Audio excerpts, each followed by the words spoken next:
8, 19 e 20.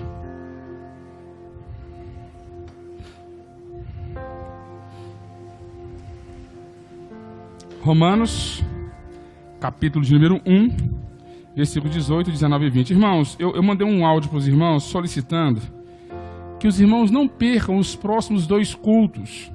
A palavra de hoje, ela vai os cultos de domingo, tá? Os próximos 2 domingos, faça de tudo para que você não perca o culto os próximos 2 domingos. Por quê? Porque a palavra, ela vai estar conectada uma com a outra e vai trazer uma riqueza de informação muito grande para a sua vida. E você vai entender coisas que talvez você não entendeu até hoje, talvez você não havia entendido até o dia de hoje, e que Deus vai trazer uma revelação muito grande por meio da palavra para a sua vida. Então, se você puder, esforça bastante mesmo.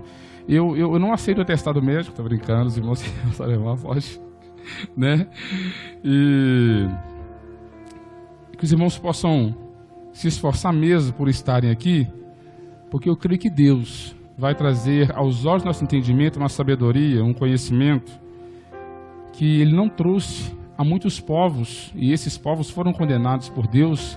Deus foi justo em condenar esses povos, mas Deus trouxe uma revelação especial para nós, por meio da palavra. Amém? Então, se esforce bastante, faça um compromisso com Deus. Eu não vou perder os próximos 2 cultos, só se o Senhor me levar para a glória, que vai ser muito melhor. Amém? Romanos capítulo 1, versículo 18, 19 e 20 diz assim: a ira de Deus se revela do céu contra toda impiedade e perversão dos homens que detêm a verdade pela injustiça.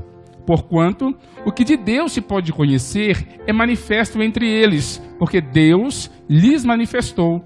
Porque os atributos invisíveis de Deus, assim o seu eterno poder, como também a sua própria divindade, claramente se reconhecem desde o princípio do mundo, sendo percebidos por meio das coisas que foram criadas. Tais homens são, por isso, indesculpáveis. Pai, em nome de Jesus, quero agradecer ao Senhor nessa noite pela Tua palavra, que é rica e poderosa, Pai. Transformadora, libertadora, viva e eficaz, mais penetrante do que uma espada de 2 gumes, Senhor, e que transforma, Senhor, o ser humano, que liberta o ser humano, que traz, Pai querido, a Deus, a fé para os nossos corações, para que possamos ser salvos, Pai. Deus, em nome de Jesus, que nessa noite a Tua igreja esteja com o coração aberto, com a mente voltada, Senhor, para o trono da graça, de onde procede toda a graça, toda a bondade do Senhor, toda a misericórdia. E suplicamos ao Senhor, Pai, que nada possa impedir a Tua igreja nessa noite de compreender a Tua palavra, de aceitar essa palavra em nome de Jesus. Pedimos ao Senhor que o Senhor dê alegria ao coração da Tua igreja e entendimento, que o Senhor possa trazer luz para os olhos do nosso entendimento, sabedoria para o nosso coração, para que possamos entender e compreender a Tua palavra, Senhor. Para que compreendendo e entendendo a Tua palavra, possamos ser libertos de conceitos errados e possamos adorar ao Senhor, Pai querido, no nosso espírito, possamos adorar ao Senhor, Pai, no nosso dia a dia, em toda a nossa vida, gratos ao Senhor por tão grande bondade do Senhor para conosco em Cristo Jesus. Que possamos sair daqui, Pai, mais alegres, mais responsáveis, Pai, pela grande revelação do Senhor. Te agradeço, Deus, nessa noite, pelo poder do nome e do sangue de Jesus. Amém. Meus queridos, no domingo passado, nós ministramos aqui os versículos 16 e 17. Paulo estava explicando, estava dizendo que ele não se envergonha do Evangelho de Cristo, porque o Evangelho é o poder de Deus para a salvação de todo aquele que crê, primeiro do grego, depois do judeu. Porque no Evangelho se revela a justiça de Deus. Paulo, ele poderia ter sido tentado a se envergonhar por causa do Evangelho. O Evangelho não era, o cristianismo não era a religião da época, não era o chique da época. No Brasil hoje até que é chique ser cristão, ser gospel, ser evangélico, dá um monte de nome por aí. Mas na época de Paulo não. Na época de Paulo ser cristão, ser evangélico, era como se colocasse um xizinho na sua testa dizendo, você vai morrer. porque havia uma grande perseguição, o evangelho, o cristianismo, ele era visto com desprezo pelas pessoas. Então o apóstolo Paulo falou assim: olha, vocês podem até olhar com desprezo para o evangelho, vocês podem até achar que o evangelho não é, o cristianismo não é uma religião boa para vocês, mas eu não me envergonho do evangelho de Deus, porque é o poder, o único poder de Deus capaz de salvar o ser humano. E agora ele fala assim: olha, porque no evangelho se manifesta a justiça de Deus, que é conhecida e dada pela fé, porque o justo viverá pela fé. E agora ele vai dar uma explicação ainda maior por que ele não se envergonha do evangelho. Eu quero que vocês entendam nessa noite, e se tem alguém aqui nessa noite que porventura, por algum momento de vacilo, você sentiu vergonha de ser crente, você olhou para o lado e você olha, eu sou gospel, né? Que hoje você possa entender a magnitude, a grandiosidade, o privilégio, a honra que é estar sentado dentro dessa igreja ouvindo a palavra de Deus. Por quê, pastor? Porque do céu, Paulo agora, ele vai fazer uma mudança. Ele falando que do céu, o evangelho, né, ele se manifesta para salvar o ser humano. Então é uma revelação especial para a salvação. Amém? Porque no evangelho se revela o quê? A justiça de Deus, para salvar. Só que agora ele vai dizer outra coisa. Ele fala, porque do céu se manifesta a ira de Deus. Deus, será que Deus é justo Deus ficar irado contra o ser humano? Paulo ele começa a descortinar o motivo pelo qual ele não se envergonha do evangelho, né, em nenhum momento, e pelo contrário, ele se alegra, ele se gloria. Fala, se eu tenho que me gloriar em alguma coisa, eu vou me gloriar, me orgulhar em Cristo, mais nada, tá? E ele fala que ele não estava simplesmente disposto a pregar esse evangelho, mas a morrer pelo evangelho. E as razões pelas quais Paulo elenca o motivo dele estar pronto para morrer pelo evangelho são lindas e estão aqui expostas para nós. Por quê? Porque são duas revelações ao mesmo tempo. Ao mesmo tempo que ele diz que assim como a justiça de Deus se revela no evangelho, a ira de Deus se revela desde o céu contra o quê? Contra toda a impiedade e perversão humana. Essas duas revelações, ela leva a destinos distintos, a destinos diferentes. Uma leva a pessoa à salvação até os céus, e a outra leva a pessoa até o inferno, a condenação. São duas revelações. Deus tem duas revelações manifestas hoje no nosso meio e que tornam o ser humano indesculpável diante de Deus. Deus ele não fica indiferente em relação ao pecado. No próximo domingo nós vamos ver em relação a isso. Deus ele não pode receber essa afronta para a sua santidade e ficar inerte. Deus ele não olha para o pecado e simplesmente vira as costas como se nada tivesse acontecendo. Ele diz que do céu se manifesta a ira de Deus. Deus, o nosso Deus, é um Deus de amor, mas a Bíblia fala mais da ira de Deus do que do amor de Deus. O Deus que as pessoas pregam e só vê o amor dele, ele é um Deus irado 24 horas contra o pecado. E a ira dele é justa. É justo, eu vou explicar isso nessa noite. É justo Deus estar irado, pastor? Claro que é. E eu quero que os irmãos entendam que a ira de Deus é uma expressão que indica o justo derramamento do desfavor de Deus em relação ao pecador. É justo. O que mais, pastor? A ira de Deus, ela não é incompatível com o seu amor. A ira de Deus, ela, ao contrário, né, é uma expressão do seu amor. Pastor, a ira de Deus é uma expressão do amor de Deus? Exatamente. Vamos entender isso aqui também. E justamente porque, né, Ele nos ama de forma verdadeira, séria e fiel, é que Deus está irado conosco em nossa pecaminosidade. E é necessário que Ele esteja irado.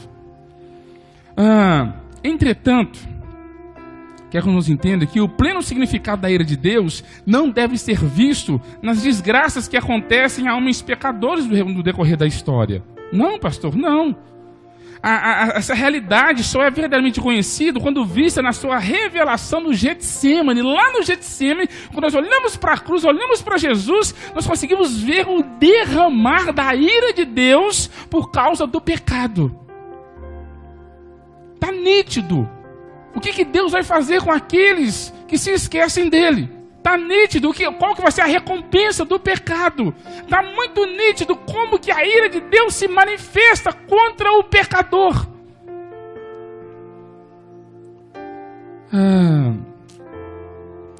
Eu quero que você entenda nessa noite que existe um Deus.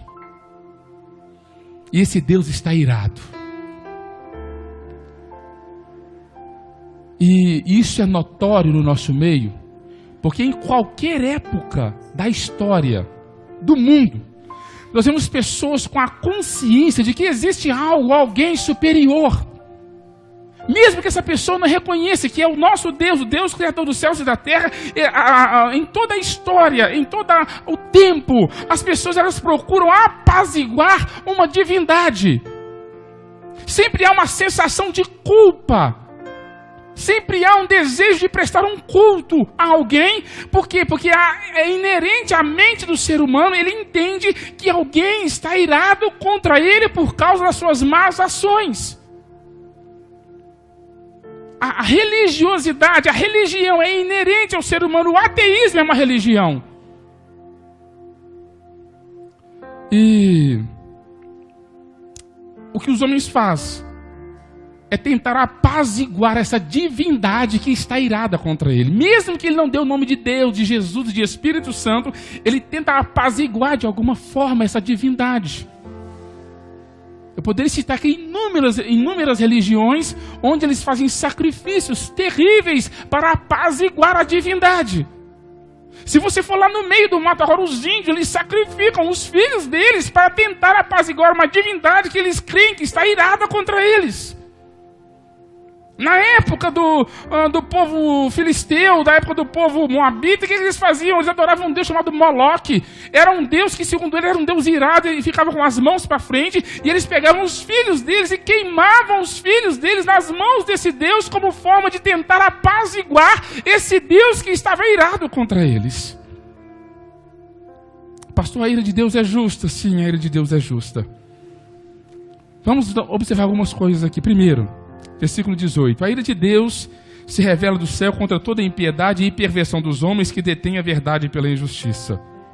A ira de Deus é justa por quê? Por causa da forma injusta que o homem se relaciona com a verdade. A ira de Deus, irmãos, não é um destempero emocional. Não é associada à raiva humana, que geralmente envolve o quê? Egoísmo, partidarismo. Não. A ira de Deus não é uma explosão de raiva. Não está cheia de caprichos. Não deve ser recebida ou entendida em termos de explosões de ódio. Não, isso não é a ira de Deus. A ira de Deus não pode ser confundida nunca, jamais, com a raiva do ser humano. A ira de Deus é santa e é sua santa repulsa ao mal. É o seu desprazer dinâmico contra o pecado. Deus vai retribuir a cada um segundo os seus pecados. Isto é um fato. Isso é um fato. Bem, a ira de Deus é uma reação da sua santidade divina à impiedade e rebelião do ser humano. Assim, no conflito moral, o contrário então de ira não seria amor, mas neutralidade. O contrário de amor é ódio. Então o contrário de ira não é amor. O contrário de ira é neutralidade. Eu estou irado contra alguma coisa, ou estou um pouco me lixando para tal situação. Então não podemos confundir a ira de Deus com ódio. É algo totalmente diferente em relação ao ódio. Tá, pastor, mas me fala sobre a dinâmica da ira de Deus. Primeiro, esse verbo manifestar-se aqui, né? Porque no céu se revela ou se manifesta, está no presente e contínuo. Não cessa. É 24 horas Deus irado contra o pecado o tempo todo. Não há um momento, sequer um segundo, sequer que Deus não esteja irado contra o pecado. Pastor, será que Deus fica irado contra o pecado o tempo todo assim? Exatamente por isso que Ele criou o inferno. O inferno é a manifestação também da ira de Deus. Ele está dizendo, eu vou castigar toda forma de impiedade e de pecado. Queira você aceite isso ou não. O pecado, ele atrai a ira de Deus. Foi assim no dilúvio. Foi assim na destruição de Sodoma e Gomorra. Foi assim em várias épocas, no Egito, as pragas do Egito. Todas as visitações da ira de Deus na história humana demonstram que Deus ele vai punir de uma forma severa o pecador. O que mais, pastor? A origem da ira de Deus. De onde que se revela essa ira? Dos céus. O trono da sua habitação. O local da santidade onde Deus ele habita e de lá ele consegue contemplar todas as coisas. Vem de cima, do trono, daquele que está no comando do universo, que governa moralmente o universo. Se tem alguém que é padrão de moralidade, chama-se Deus. E esse Deus, ele está irado contra toda forma de pecado e de mal que os homens eles cometem. O que mais, pastor? Qual que é a causa? Por que Deus? Qual que é o motivo que leva Deus a ficar irado? Versículo 18. Porque do céu se manifesta a ira de Deus sobre toda a impiedade e injustiça dos homens. A causa da ira de Deus é impiedade e perversão. O que é impiedade, pastor? A impiedade se refere ao nosso relacionamento com Deus, ao fato daquela pessoa que vive como se Deus não existisse. O Deus Todo-Poderoso, essa pessoa até adora outro Deus. Adora uma imagem, adora um animal, como eu coloquei no grupo da igreja esses dias, pessoas na Índia adorando a vaca, né? Então, mas essas pessoas, a ira de Deus, Deus fica irado por quê? Porque essas pessoas, elas não reconhecem Deus como Deus. E Deus fica irado por causa disso. Por quê? Porque Deus já se manifestou no coração dessa pessoa a ponto dela procurar uma divindade para ela adorar. É a quebra da primeira tábua dos 10 mandamentos. São 2 tábuas. A primeira tábua se refere ao nosso relacionamento com Deus. Não terás outro Deus diante de mim, não faço para ti imagem de escultura, e por aí vai. É a quebra da primeira tábua da lei. Isso é impiedade. Impiedade é o que, pastor? É idolatria. O ser humano não quer adorar a Deus, e por isso Deus fica irado. O que mais, pastor? A perversão. O que é perversão aqui? É o fato do ser humano quebrar a segunda tábua da lei de Deus. É o fato da pessoa negar o direito do seu próximo. É o fato do ser humano agir de forma imoral em relação com outro ser humano. É privar as pessoas do direito. É perverter o direito do próximo. Pastor, me dê um exemplo disso daí. Vamos pensar numa coisa aqui. Nós vemos hoje, por exemplo, empresas em que o patrão não repassa para o funcionário aquilo que lhe é de direito. Isso é perverter o direito. O que mais, pastor? Vamos, por exemplo, autoridades que cometem abuso do seu poder. Nós vemos, por exemplo, os políticos que criam leis totalmente injustas para eles se manterem no poder e oprimir ainda mais o pobre. Deus está irado contra isso. Porque Deus é justo. A ira de Deus, a causa da ira de Deus é impiedade e perversão dos homens. Deus está irado. Deus está irado. Nós entendemos então que a impiedade para com Deus resulta em injustiça para com os homens. O fato das pessoas não reconhecer que Deus é Deus, eles quebram o código moral de Deus e agora o que acontece? Injustiça. Por que a sociedade está do jeito que está? Porque eles não reconhecem Deus. E Deus agora está irado contra essas pessoas. O que mais, pastor? Qual que é o alvo da ira de Deus? A ira de Deus se revela contra a impiedade e perversão dos homens. O que eles fazem? Eles detêm a verdade pela injustiça. Por causa da impiedade, da perversão, os homens sufocam, abafam a verdade. Essa palavra deter aqui dá a ideia de empurrar para baixo ou matar por afogamento. O que eles fazem com a verdade? A verdade em relação ao quê, pastor? Em relação a Deus, a esse Deus Todo-Poderoso. Para eles poderem viver a vida que eles vivem, eles precisam sufocar essa verdade de Deus dentro deles. Então o que eles fazem? Eles pegam a verdade de Deus e empurram para baixo. Escondem, sufocam a verdade de Deus dentro dos seus corações. Aí eles não agem com verdade, não agem com justiça, e Deus está irado por causa disso. Homens com inumeráveis maldades, eles martelam, eles guerreiam contra esse saber. Prende essa verdade de Deus no porão da sua consciência, não permite que ela se ergue, que ela saia para fora, e Deus está irado contra isso. O que mais, pastor? É muito fácil, irmãos, excluir Deus do diálogo,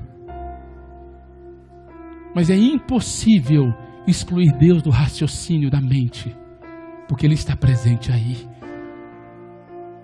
Por mais que você se declare ateu. Então, para não ter que acreditar no Deus verdadeiro, não ter que mudar de vida, essas pessoas sufocam, prendem, escondem, reprimem, afogam, estrangulam a verdade dentro de si. Para não ter que se dobrar, para não ter que adorar e reconhecer que Deus é Deus, e Deus está irado contra isso. Aleluia.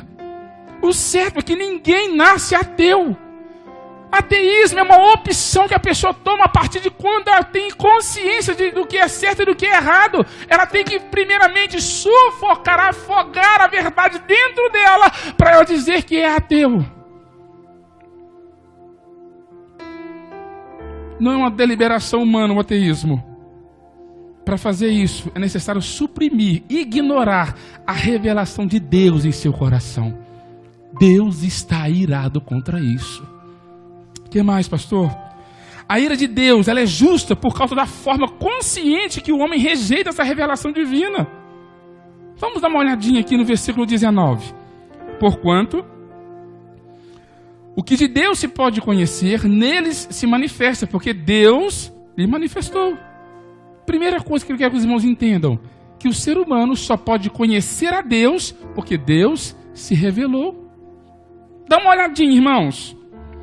Você pode perguntar assim: é justo Deus estar irado? É justa essa ira de Deus? Todos conhecem, todos recebem esse conhecimento para poder ser cobrado por Deus? A resposta é sim. Sim. Está nitidamente revelado dentro do seu coração de que Deus existe. Há uma luz que Deus coloca dentro de cada ser humano para que ele entenda que Deus existe. Nós só podemos conhecer porque Deus, ele se revela, não é fruto de uma pesquisa humana. E Deus já fez brilhar em nossos corações e mentes que ele existe, que há um ser superior em todo o universo. É muito patente, é muito claro isso para nós. Tudo que existe não é obra do acaso ou da evolução das espécies, como disse Darwin, né? Não! Isso não é obra do acaso, há um ser superior por trás disso. É muito notório que Deus se revela em nossos corações e que o ser humano, ele precisa reconhecer isso. Tanto que ele reconhece que o ser humano, ele é religioso. O ser humano reconhece isso. Religioso por natureza. De norte a sul, de leste a oeste. Desde os primórdios, o ser humano vem tentando apaziguar a ira de Deus. Eles sabem, porque Deus se manifestou entre eles e dentro deles. Deus se manifesta no nosso meio e dentro de nós. Não é algo obscuro, não é algo difícil de entender. Mais para frente nós vamos ver isso daqui. Então podemos observar que esse conhecimento em relação a Deus, né, podemos observar esse conhecimento em relação a Deus, porque as pessoas vivem como se Deus não existisse, não é? Mas basta uma desgraça acontecer. Rompeu a barragem de Brumadinho. Meu Deus! Ateu bateu. Eu vi uma expressão de um pastor que eu achei muito bonita. Falei assim: olha, só existe ateu enquanto pitbull não pula cerca. Pitbull pulou a cerca, sangue de Jesus. Meu Deus, né? Acaba o ateísmo na hora. E o ser humano, ele afoga, ele abafa esse conhecimento de Deus dentro de si, mas na hora que a desgraça, que a derrota acontece, a primeira coisa que ele chama: Deus. Deus.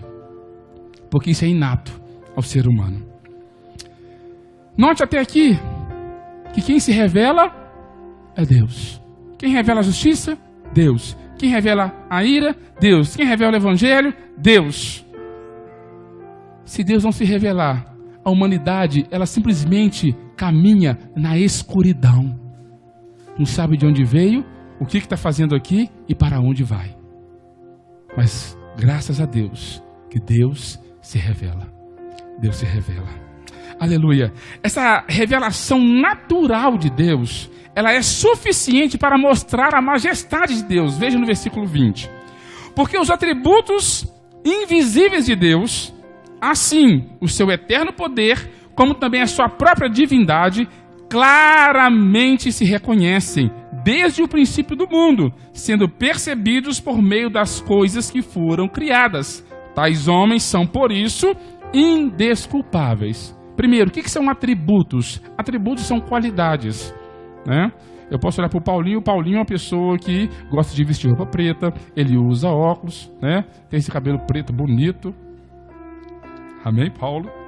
São atributos do Paulinho. E quais são os atributos de Deus? Justiça, santidade, amor, bondade, graça, misericórdia. Nós já fizemos um congresso aqui sobre os atributos de Deus. Os irmãos estão fera nos atributos de Deus, tá? Esses atributos, eles são invisíveis por quê? Eles são invisíveis porque Deus é Espírito. Então, se nós formos procurar Deus com os nossos olhos, não vamos ver a personificação de um Deus brilhoso que seja. Não vamos ver isso. Por quê? Porque é invisível. Tá? É invisível, mas por causa da sua luz, dessa luz que Ele coloca na nossa mente, para que possamos reconhecer Deus, nós conseguimos, através dessa luz, ver o invisível. Porque só Deus pode fazer isso. Eu disse aqui que, estudando a carta de João com os irmãos, que nós não conseguimos ver Deus, não é verdade? Mas nós conseguimos ver Deus nas pessoas.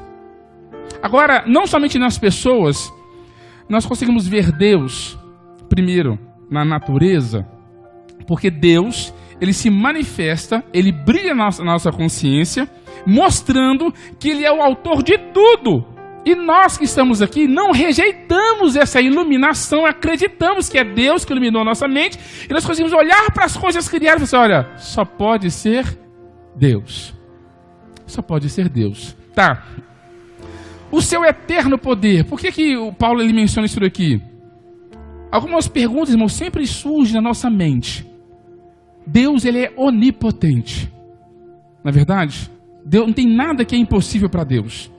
Tudo, porque Mateus 19, 26, porque para Deus tudo é possível. Tá? Se tudo é possível para Deus, você não pode alegar essa ignorância, assim, olha, quem criou tudo isso? Quem foi que criou as estrelas? Quem criou o sol, esse ser quente? Quem criou a lua, essa coisa maravilhosa, as estrelas? Quem criou as flores, os animais? Gente, quem inventou a água? Pega uma ameba ela é microscópica. Mas o código genético de uma ameba preenche 17 vezes a enciclopédia Barça. 17 vezes. Um código genético de uma ameba que é invisível ao olho humano, mas que pode ser vista pelo microscópio. Essa complexidade, há um poder por trás disso daí, um poder gigantesco, divino, eterno, que criou tudo isso. E o mínimo que você pode fazer é se perguntar, quem é esse poder que criou todas essas coisas? O eterno poder de Deus está revelado na sua criação, está manifesto, patente aos nossos olhos. O que nós temos que fazer? Perguntar, quem foi que criou tudo isso? De onde veio isso? A sua própria divindade. O que é divindade? É o fato de que Deus não é criado. Deus, Ele existe por si mesmo, Ele é eterno, Ele é um Deus, Ele é o Deus. Ele não é Ele é o Deus divino. A divindade aqui se relaciona a isso. Diferentemente de nós que temos início, meio e fim, criação, né? Deus não é limitado, Ele não é finito. E o interessante é que a partir desse conceito da divindade de Deus, de que Deus é quem criou o universo, e Deus não é o universo. Porque o que nós podemos ver é que os panteístas, né? Pan, tudo, teísta, Deus. Tudo é Deus e Deus é tudo. Enquanto as civilizações ficaram em torno disso, de que Deus é tudo e tudo é Deus, o homem adora a vaca, então eu não posso investigar, querer conhecer a vaca, porque a vaca é Deus. Então eu não posso investigar o raio, o trovão, porque o raio e o trovão também é Deus. Eu não posso então investigar a chuva, porque a chuva também é Deus. Eu não posso investigar a árvore, porque a árvore também é Deus. Então a sociedade, a humanidade, ela sempre caminhou no atraso da tecnologia. Agora, muito nos espanta. Você não vai achar isso nos seus livros de história. Mas a evolução da ciência, ela se deu a partir da Europa crente. Onde pessoas chegaram com o cristianismo e falaram assim, olha, no princípio criou Deus os céus e a terra. Os céus não é Deus, a terra não é Deus. Ela pode ser pesquisada, pode ser estudada. E a partir daí, 300 a 400 anos, deu um boom na ciência e na tecnologia. Por quê? Porque a maioria, quase 100% das descobertas científicas que temos foram feitas, realizadas por cristãos. Porque a crença, ela interfere na nossa ciência. Divindade de Deus. Outra coisa que Paulo fala, que essa revelação, ela é clara e objetiva. Olha aí, versículo 20 ainda. Claramente se reconhece desde o princípio do mundo, sendo percebidos por meio das coisas que foram criadas. O homem tem a verdade porque Deus se revelou na natureza. A criação é a manifestação visível do Deus invisível. E as obras visíveis da criação de Deus manifestam as suas perfeições invisíveis. Dá uma olhadinha. Você dá uma olhada para o sol, por exemplo. E você olha só no sol, ele não envelhece, está há mais de não sei quantos mil anos aí. As estrelas não envelhecem, a lua não envelhece.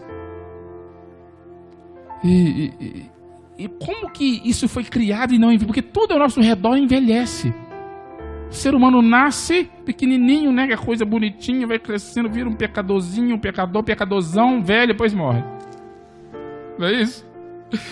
Mas eu quero que as pessoas, os irmãos, entendam que se as pessoas, elas não querem ver que Deus existe baseado nas coisas que Deus criou, a culpa não é de Deus, a culpa é dessa pessoa que está sufocando, afogando a verdade de Deus na sua mente e no seu coração.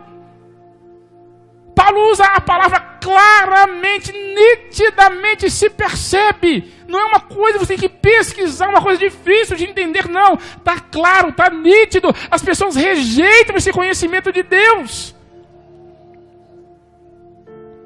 É justo ou não é justo? Deus está irado. É justo, a ira de Deus é uma ira justa. Aí me perguntaram, por que seu Deus não desce aqui e se apresenta para nós? Ele já fez isso, vocês mataram ele. Esqueceram? Ele veio, vestiu pele humana. E vocês o crucificaram. Vocês querem mais o quê? A revelação na mente, a luz na mente que brilha dentro de você. A revelação na natureza. Depois o próprio Deus desceu aqui em carne e em pele humana. Qual é outra revelação que vocês precisam para saber que Deus e é o Senhor do universo? É por isso que Deus está irado contra essa sociedade. É por isso que Deus está irado contra o pecado. Porque Ele se revela, Ele se mostra. E o que as pessoas fazem com essa verdade? Estrangulam, afogam, põem para baixo, aperta, para não ter que reconhecer que existe um Deus Todo-Poderoso. Domingo que vem vocês vão ver o resultado disso. O que acontece quando as pessoas elas afogam a verdade de Deus dentro do seu coração? Deus é soberano, irmãos. Uma vez que Ele trouxe à existência as coisas que não existiam. O universo não é fruto de geração espontânea, o universo não pariu a si mesmo, não foi criado, o universo não é resultado, o universo ele foi criado, né? O universo não é resultado de uma explosão cósmica, de uma desordem, porque desordem não produz ordem. O universo não é consequência de uma evolução de bilhões e bilhões e bilhões de anos que não pode ser provado. É Deus se manifestando. É Deus se manifestando. Todo o universo é um testemunho eloquente da existência de Deus. E às vezes as pessoas, eu já trabalhei com um amigo meu uma vez, assim, olha, me mostra Deus, você olha para o céu. Ah, isso é muito fácil, mas é exatamente. Olha para as estrelas, mas é muito fácil. Olha para o ser humano, mas é muito fácil. Assim, e é tão fácil e você ainda não acredita? Claramente dá para ver que existe um ser soberano. Está nítido. O ser humano, portanto, ele é indesculpável diante de Deus. Se você está aqui nessa noite e você ainda não acredita em Deus, eu te digo uma coisa, uma péssima notícia para você. Você é indesculpável diante de Deus, porque claramente se pode observar que Deus existe pelas coisas que foram criadas. Aleluia. A revelação de Deus por meio das coisas que foram criadas tem algumas características básicas. Primeiro, ela é universal ou geral. Aleluia. O que quer dizer isso, pastor? Ela se destina a todos. A todos. Esse conhecimento da revelação de Deus, irmãos, não surgiu agora, não. Ela não está só visível para mim e para o Brasil, não. Em todo o mundo, em qualquer parte do mundo, ou da época que você for, se você pudesse como entrar numa máquina do tempo e voltar lá em Adão e Eva, vocês iam ver a mesma coisa que nós estamos vendo, a revelação de Deus, Deus se revelando. É por isso que todos são indesculpáveis diante de Deus, todos. O que mais, pastor? Essa revelação ela é natural. Por quê? Porque ela se deu pela ordem natural. É notória, sensível aos olhos. Não é uma coisa sobrenatural que tem que ter um conhecimento esotérico para que você possa decifrar. Não. Simples, pega a água, observa para a água, uma coisa transparente, cristalina, tem água doce, água salgada. Como que isso se fez? Pega uma florzinha, olha, você quebra uma fruta e sai uma nódia lá de dentro, mas como que isso se formou? Você pega um peixe que mora dentro da água e você mora do lado de fora, o peixe respira na água e você respira aqui fora, se você respirar na água você morre, se o peixe respirar aqui fora ele morre. Que coisa fantástica! Olha que tudo está na sua ordem natural e normal. O sol não é bonito, o sol de dia, nunca viu o sol de noite. Alguém viu o sol de noite aí? Está tudo na sua mais perfeita ordem. Não tem como, é impossível as pessoas olharem para isso e falarem, olha, isso é obra do acaso. Não tem como. O que mais, pastor? Além de ser natural, ela é contínua. Vem desde a criação do mundo. Nunca parou. Essa revelação de Deus é permanente. Ninguém pode... Por isso que nenhuma pessoa, irmãos, em toda a história da humanidade, pode dar desculpa. Só, olha, eu não sabia. É impossível você alegar isso nessa noite. É impossível. Aí você pode falar assim, pastor, eu vou falar isso domingo que vem. Pastor, mas o índiozinho, pastor, lá no meio do mato, aquele sertanejo lá no sertão que mora lá, sabe, depois da ponte do rio que cai. Esse índiozinho lá no meio do mato, ele adora a lua. Ele sente necessidade de adorar uma divindade. Esse sertanejo lá no norte do Brasil, no meio do mato, lá naquela parte mais quente, perto dos cactos, ele adora um pedaço de gesso, uma imagem de escultura, porque ele sente a necessidade de um Deus. Pastor, mas aquela pessoa que ela mora lá no Alasca, no meio do gelo, pastor, os peixes estão lá pregando para ele, o gelo está lá pregando para ele, o céu está lá pregando para ele, são indesculpáveis. Não tem desculpa. No dia do juízo, ninguém vai poder alegar que não sabia. Vamos finalizar, olha aí. ela é criacional, revelando a glória de Deus. Essa autorrevelação de Deus nas coisas que foram criadas, ela é criacional, porque ela revela a glória de Deus por intermédio da criação.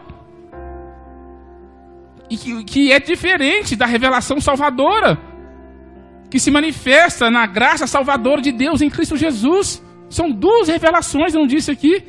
Uma é a revelação de Deus por meio do Evangelho, trazendo salvação. Outra é a revelação da ira de Deus, tornando justa a condenação de todos aqueles que se esquecem de Deus. E Robson, eu pensando nisso lá em casa, irmãos, eu fiquei aterrorizado estudando isso daqui. Aterrorizado como, pastor? Como, irmãos? Como? Que isso nunca foi pregado para mim. Por que isso nunca foi pregado para mim? A coisa mais importante que nós precisamos saber nunca foi pregado para nós. Eu, pelo menos, nunca ouvi uma pregação em Romanos capítulo 1, versículo 18. Eu nunca vi.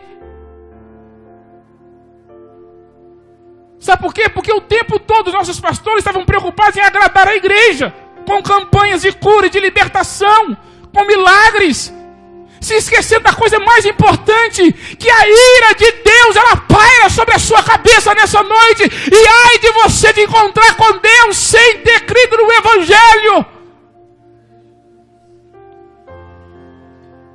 Isso é importante.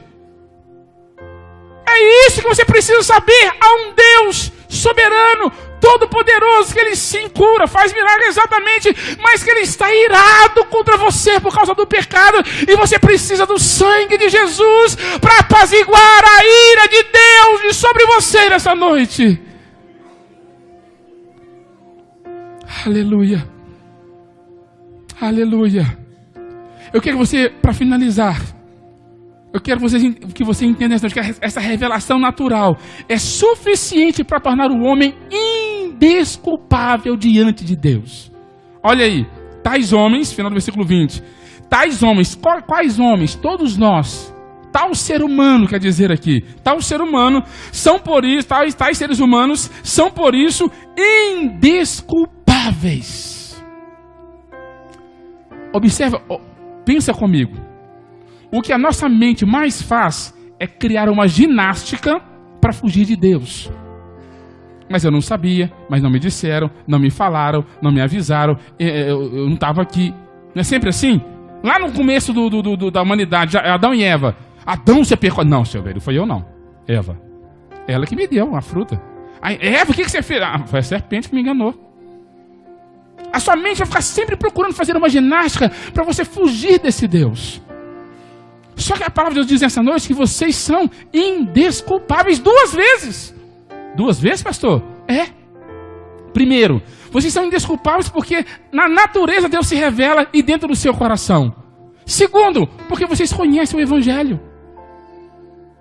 Duplamente indesculpável. Não tem o que dizer para Deus no dia do juízo, Senhor. O Senhor é justo, pode condenar. Para aqueles que forem desobedientes.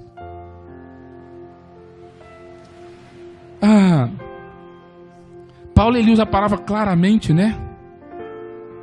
Porque claramente se vê pelas coisas criadas que Deus existe. Isso está testificado em cada coração. O problema é que o ser humano ele sufoca, ele quer afogar essa verdade dentro dele. Ele põe para baixo. Nós jogamos por terra aqui. Quando fala ser humano, todos os seres humanos são indesculpáveis. Mais uma vez, o índio não é inocente. Os povos remotos. Irmãos, a ira de Deus, ela se manifesta para condenar o ser humano. O Evangelho se manifesta para salvar. Graças a Deus que você recebeu o Evangelho. Porque tem um monte de gente que foi condenada aí, justamente condenado, porque eles só receberam a primeira revelação de Deus, que é a revelação da ira de Deus. Ele não vai ser condenado porque ele rejeitou Jesus. Não. Ele vai ser condenado porque ele rejeitou Deus. Ele rejeitou o brilho da luz de Deus dentro do coração dele, a ponto de ele adorar outras coisas, exceto Deus. Impiedade, idolatria. É justa a ira de Deus. E eu quero terminar com algumas aplicações. A primeira aplicação é que nós precisamos entender nessa noite o porquê da necessidade do Evangelho. Por que o Evangelho é necessário, pastor?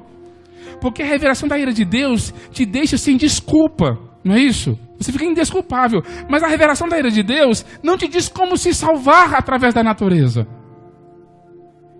Ela só te condena. A revelação da ira de Deus, ela não fala assim, olha, eu estou irado, mas você vai ser salvo dessa forma. A revelação da ira de Deus não faz isso.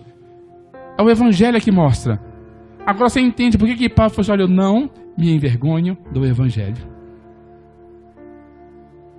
Está vendo por que você não pode, de maneira nenhuma, sentir vergonha do Evangelho? Porque o único poder em toda a face da terra capaz de livrar você da ira de Deus. Está vendo o porquê da necessidade de entender o que é o Evangelho? Está vendo que não existe coisa mais importante para você fazer do que conhecer e prosseguir conhecendo o Senhor? Está vendo quando eu digo que, olha, não tem nada mais importante na vida do que você entender que você é salvo? Eu já falei isso aqui um monte de vezes.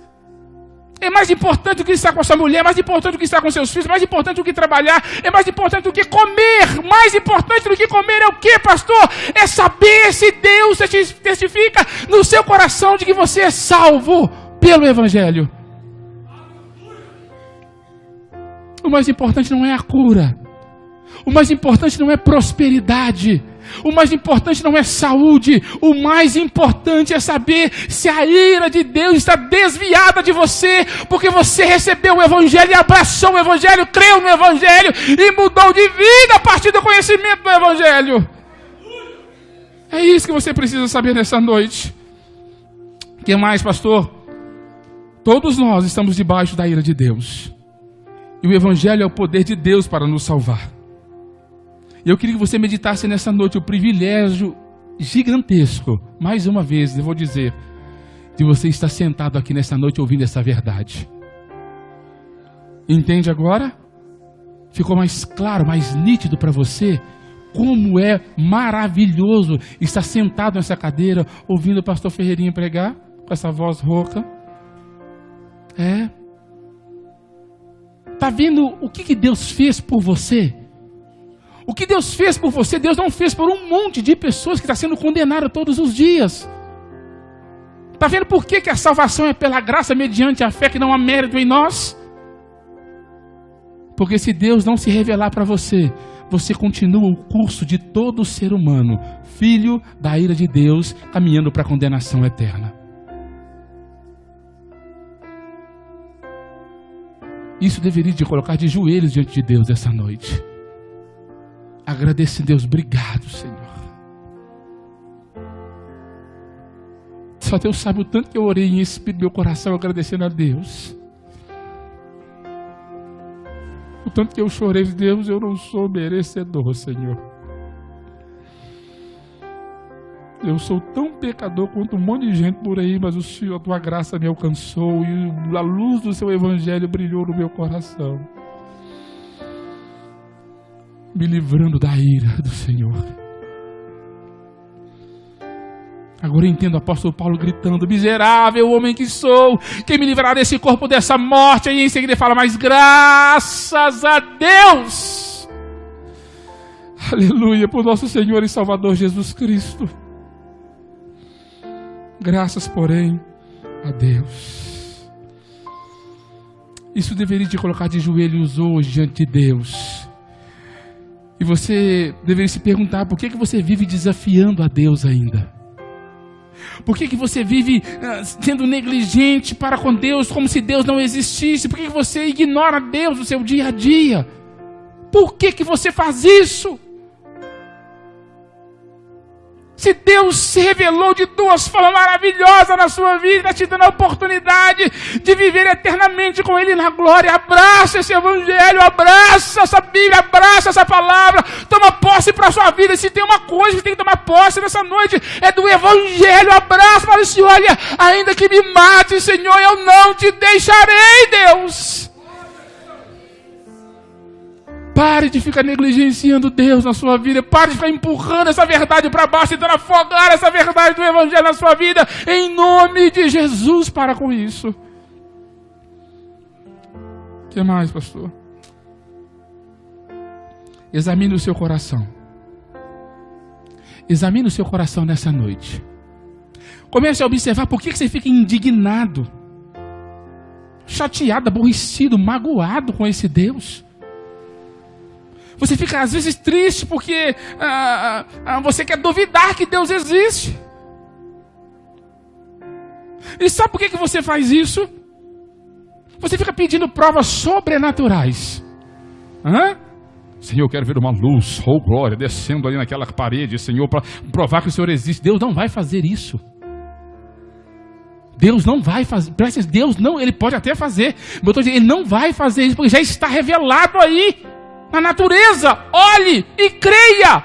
Está revelado dentro do seu coração que existe um Deus poderoso. Então creia nessa noite. Sabe por que eu vejo pessoas, sabe, buscando assim, olha, pastor, mas e a ciência?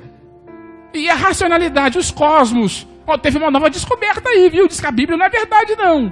Todo dia surge um negócio desse por aí. E sabe o que eu vejo? Que o problema do homem não é conhecimento, porque Deus se manifestou. Não é falta de conhecimento. O problema do ser humano é moral. É moral. A queda lá no Jardim do Éden não foi um tropeção que você arranhou o joelho, não. Você caiu nos 10.000 metros de altura, você morreu mesmo. É por isso que você fica tentando afogar Deus, a verdade de Deus dentro do seu coração. Na verdade, sabe o que é isso? Você nem quer que Deus existe, sabe por quê? Porque na sua mente, se Deus não existir, você pode continuar na sua conduta imoral do jeito que você quiser. Mas se você aceitar essa verdade e crer que Deus existe, você precisa mudar de comportamento hoje e agora. Porque senão você vai se dar de frente com a ira de Deus no dia do juízo de Deus. Para de ficar fugindo de Deus.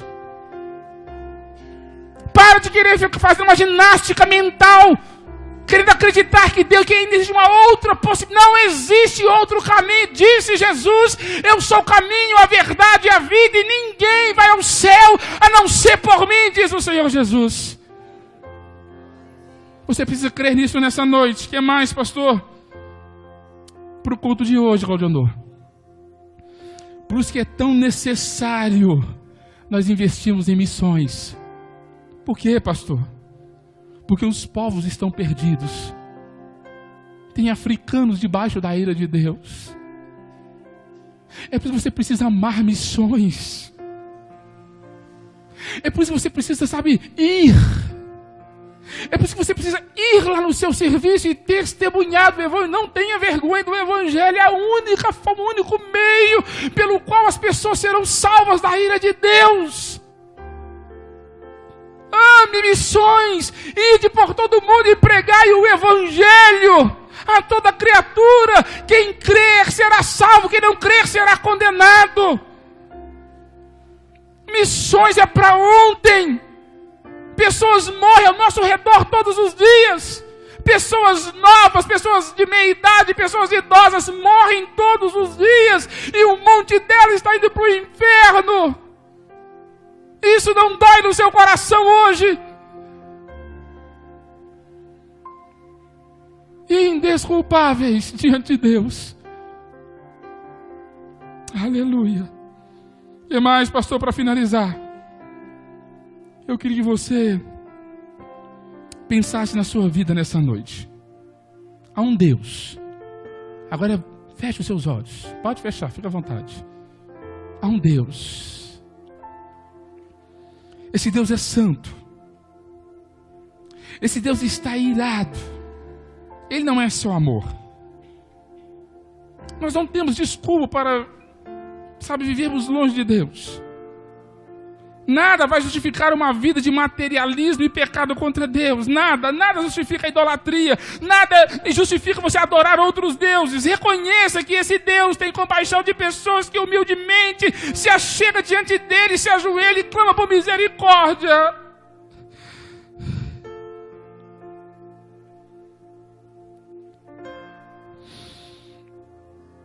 se curvo diante desse Deus essa noite, em nome de Jesus.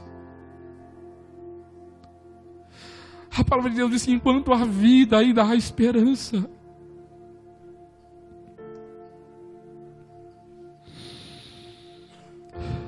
Oh Deus, os céus manifestam a glória do Senhor, e os firmamentos anunciam as obras das suas mãos. Perdoa, Senhor, a nossa negligência. Perdoa, Deus, os momentos em que nós tentamos afogar essa verdade, Deus, empurrar, Deus, esconder no porão da nossa consciência a verdade que existe um Deus e esse Deus está irado contra o pecado, Senhor. Ó Criador do Universo, digno de honra e de glórias, Pai, nós queremos exaltar o Teu santo nome nessa noite, Deus. Aleluia. Nós não queremos, Pai, deter a Tua verdade, Deus, pela injustiça neste lugar. Nunca, jamais, Espírito Santo.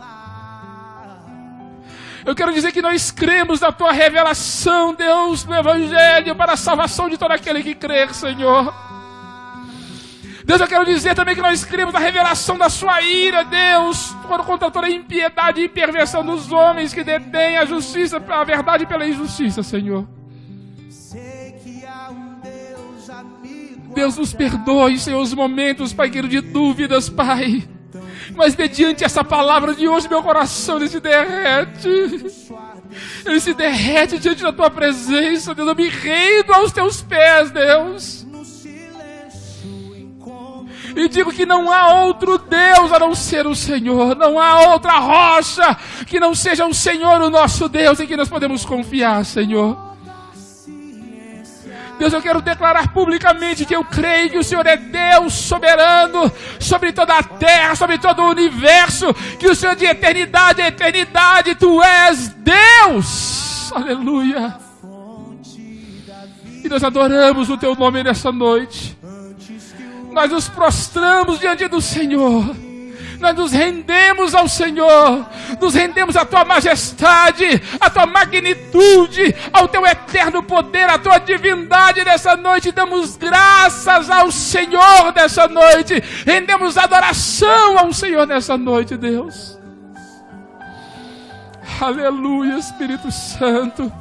Deus, receba a nossa oração, nosso culto nessa noite, Pai. Deus, continua contristando a nossa mente, o nosso coração, compungindo nós a nos dobrarmos diante do Senhor todos os dias, Pai.